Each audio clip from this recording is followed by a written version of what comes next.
So my title is Time for a Change. But I thought I really wanted to talk about letting go as a spiritual concept, so I changed my mind. And ultimately, maybe that's all we can change. I'm using Hugh Prather's book, The Little Book of Letting Go. And there's lots of, I was also listening to Eckhart Tolle about letting go. And this is hardly the final word on letting go, obviously.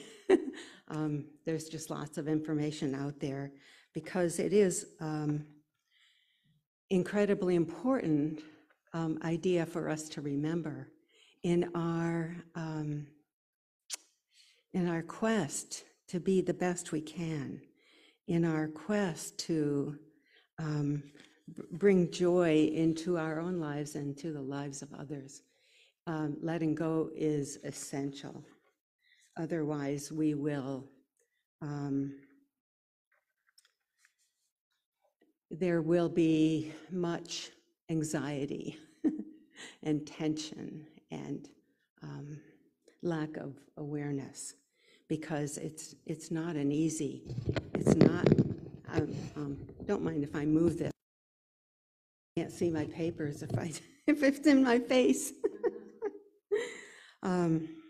So being in the flow, which is what we're talking about, to let go, you have to be in the flow. And I don't really believe that if we're alive and present, we are in the flow. Our bodies are working, our minds are working. We are moving forward, we're moving ahead, we're creating change, even in the next thought we think. So I want to give you some ideas about letting go, about the mind, the place the mind needs to go to let go, and then finish up with a little bit from his book, from the back of his book. He talks about the three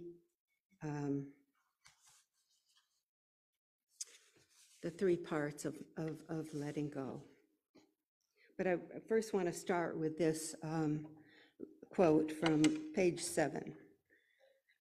He starts with letting go of the basics. If it were possible to summarize all mystical teachings in a single sentence, this one would come close. Make your state of mind more important than what you are doing.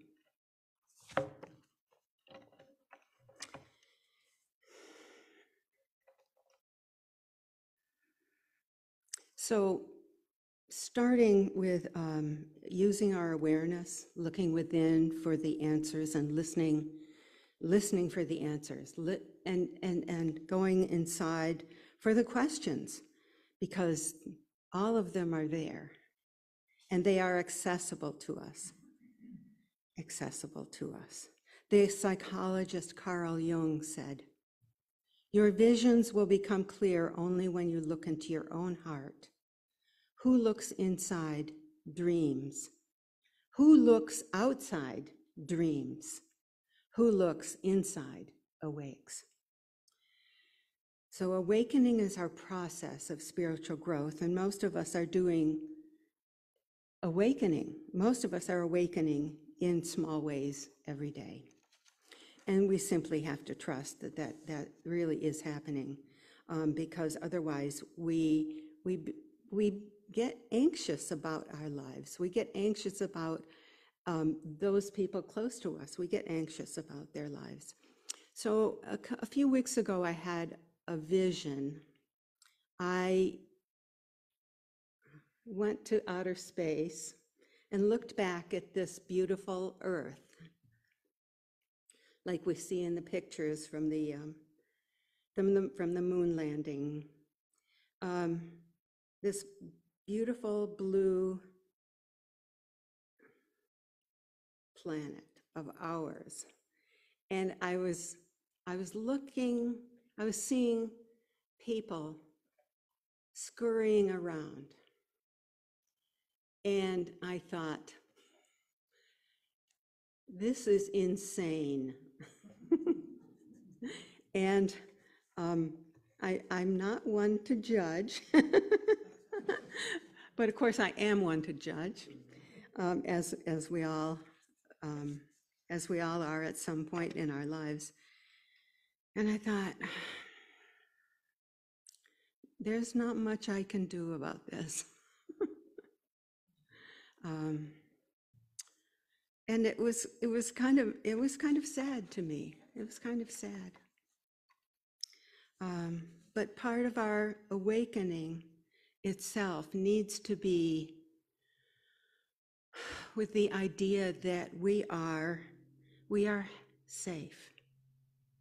We are happy. We are meant to be happy. We are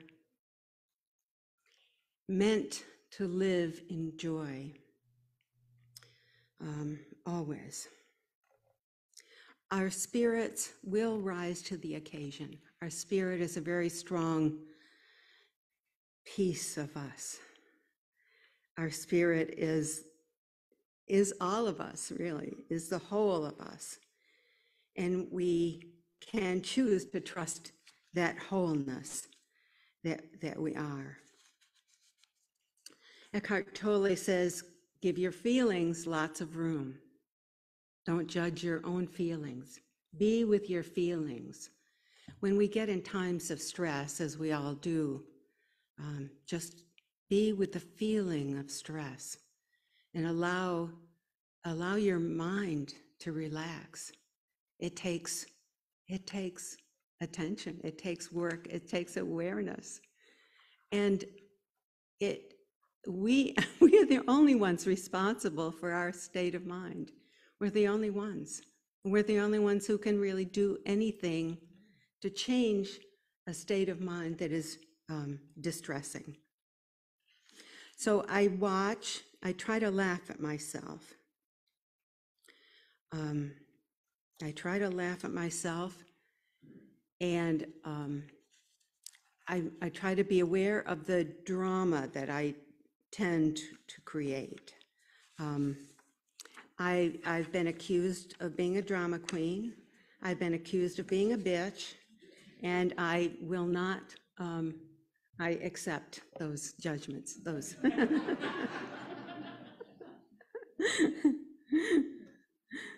So we can trust the timing of our souls, and we can continually ask for strength and understanding. Because I believe that what we do in response to the difficulties in our world, and we are asked to look at these difficulties because of our computers. I don't know about you, but I sit at my computer looking at my email, and it's an incredible opportunity to judge the world and to worry about the world and to be anxious about the world. So let's remember that the experiences we choose are for a higher purpose.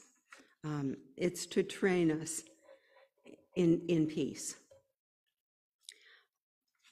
if we can. So I'm thinking a much larger purpose, keeping a strong vision of wellness in our bodies, in our minds, in our hearts. We are resilient and strong. I'm thinking of a time when when I lived in New Mexico. I would travel to the Santa Clara Pueblo. I had some friends who were Native Americans, and I would drive myself, and this was before I met Larry, and spent lot of time with the particular Native American family. But one thing I did was there was a bridge on the way to the Pueblo. There was a bridge over the Rio Grande River, and the river, it's a huge river, and in some places, but in this particular place by the bridge, it was only about this wide. But it was pretty deep and it was very strong. And so I found myself walking up the river through, I don't suppose I walked very far because the current was very strong, but I walked up the river. So it was at that time I was going to Hugh Prather's church called, what was it called? The Dispensable Church. And it finally did dispense with, but he was a very deep thinker and he was a great speaker. His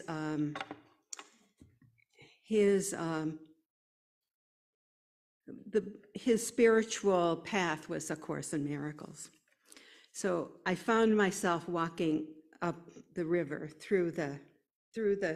and the current came above my knees, and I remember grabbing onto branches.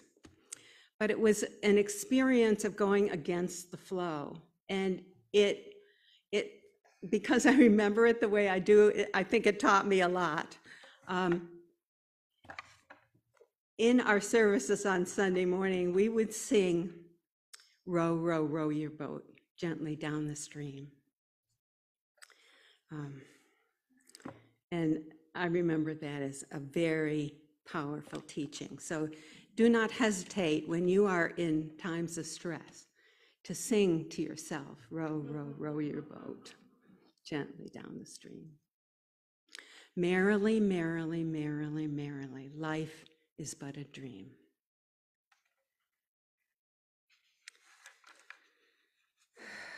Oh, one of my favorite topics, death. The ultimate letting go is death. And it's true that many, many people actually come to a true point of peace when they're able to let go and die. And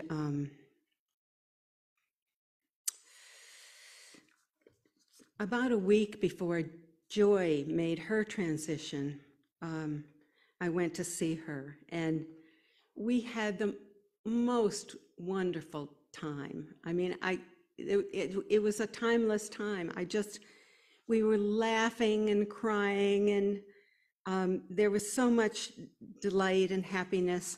And Joy talked about letting go. She talked about dying. She was ready to go. She was absolutely ready to go. And I said, "Joy, you are so full of life. You're not going to go right away. This is going to take some time." And obviously she knew more than I did at that moment. She knew much more than I did. And it was her desire to go because she was ready. She had let go in what we talked about. It was her letting go. It was very powerful to me. And I've noticed that some people do get a vision, or more than one vision. That was true for my husband, true for my father who died.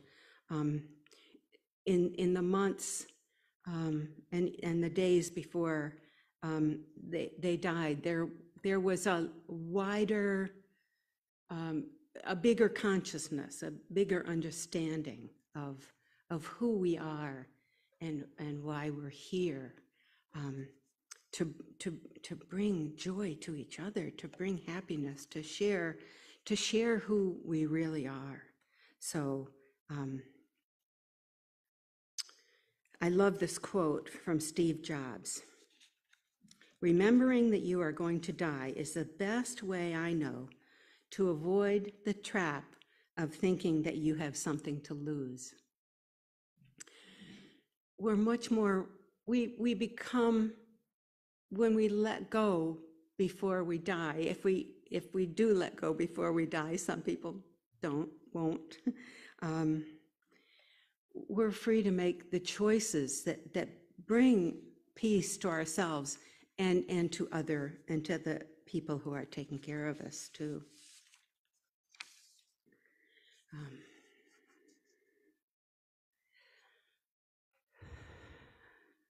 So one of the best things we can do is educate ourselves so we can lessen our fears. And to give ourselves some distance from I don't know how to explain it. Just let ourselves be as we are. Let other people be as they are. We can choose to come to an understanding that we're not all the things that are happening to us and that are around us.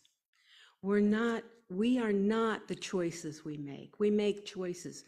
We are not the emotions we feel. We are spirit. We are much higher than those emotions that we feel. We are ancient and eternal beings. And our lives come to us through divine inspiration. And when they do, it's that place where we can change. We can make a change too. And when it feels right to us to make a change, we are at that moment given the power to change. So Francis Petritus pointed out to me a quote from the Course in Miracles. The holiest place on earth is where an ancient hatred has become a present love. So there's a part of me that wishes that there were more conscious, there were in this world that we have in front of us to see. I'm wishing that there were more ancient hatreds becoming present loves, because there's far too much fear. And can we change that? Can we change that into a present love? I guess by trying to be the best person, the best divine being that we can be. And Louise Hay said, if you want to do something you have never had, you must be willing to do something you have never done. And when I read this, it scared me, because I didn't want to be willing to do things I had never done. So that idea took a long time for me to understand and to embrace. But when my husband died more than 2 years ago now, I was suddenly asked to do things I had never done before, and I keep doing things I've never done before. So it helps if we can just get to a place where we're willing to be in a place that we've never been before, and to not be anxious when we're there.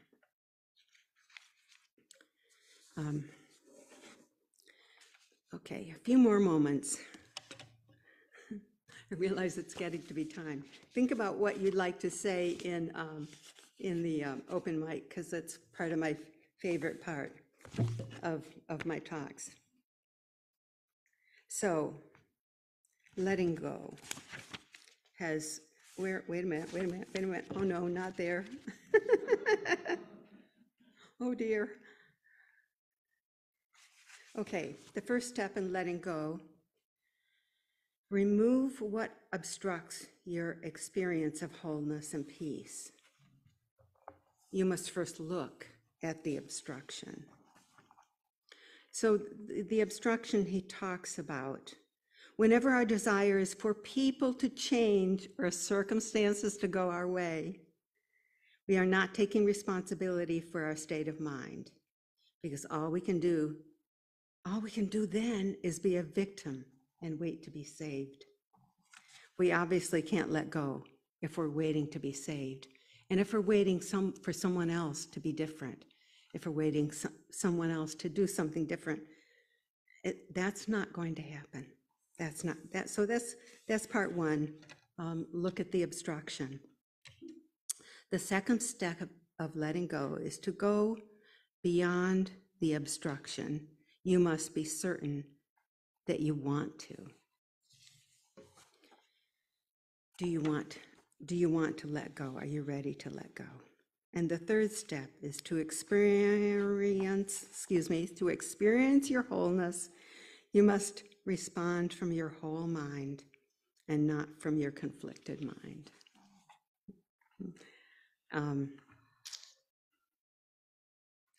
A Course in Miracles is a course in peace, in forgiveness, in letting go.